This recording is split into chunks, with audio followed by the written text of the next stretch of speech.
එතරම් මීර්ති ප්‍රාතිහාර්යයන් පෙන්වද්දිත් තමන් නරහත් කියලා මුලා වෙලා ඉන්නේ. උරුවේල කාශ්‍යප, ඔබ අරහත් නොවෙයි. ඒ මගට පැමිණි කෙනෙකුත් නොවෙයි. අරහත් මගට පැමිණෙන යම් ප්‍රතිපදාවක් වේද, ඒවත් ඔබ දන්නේ නැහැ.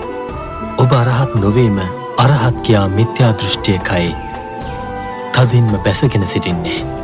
ඔබගේ ශ්‍රාවකයනුත් නොමග යවලා ඔබ නිසා ඔවුනුත් අනතුරේ වැටිලයි සිටින්නේ.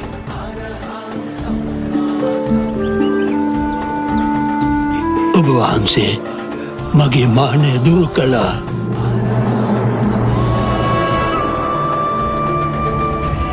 අද පටන් මම ඔබ වහන්සේ සරණ ගිය ශ්‍රාවකයෙක් බවට පත්වෙනවා.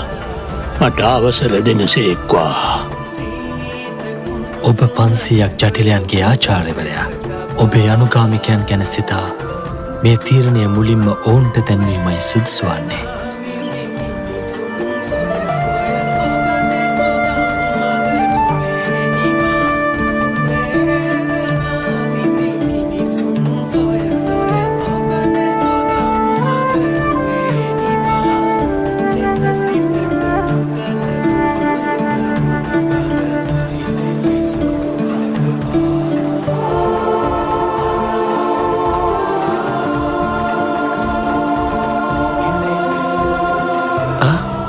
මේ ජටාසා වස්ත්‍ර අයිති ගං ඉස්මත්තේ සිටින මගේ සහෝදරයින්ට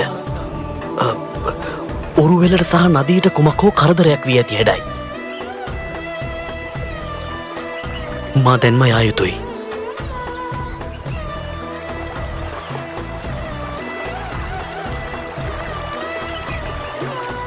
උරුවෙල!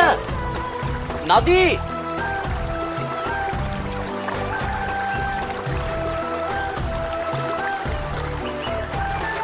ගයා කාශ්‍යප, අප දෙදෙනා සසර දුකින් එතර වන මගට ප්‍රවිෂ්ට වුණා. අප මෙතෙක් කල් සිටියේ මිත්‍යා මතවාද ගොඩක. ඔබත් ඔබේ ශ්‍රාවකයන් සමග ගෞතම බුදුසසුනේ පිහිට ලබා ගන්න. පින්වත් මහණෙනි, මේ සියල්ල ගිනි ගන්නවා.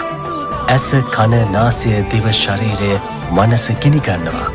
එලෙස අභ්‍යන්තර ආයතනත් බාහිර ආයතනත් ගිනි ගන්නවා.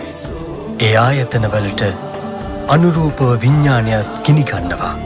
ස්පර්ශයත් ගිනි ගන්නවා. සැප දුක් උපේක්ෂා නම් වූ වේදනාවත් ගිනි ගන්නවා. ගිනි ගන්නේ කුමකින්ද? රාගකින්නෙන්, ද්වේෂකින්නෙන්, මෝහකින්නෙන් ගිනි ගන්නවා. ජාතියෙන්, ජරාවෙන්, මරණයෙන්, ශෝක වැළපීම් දුක් දුම්නස් වලින් ගිනි ගන්නවා.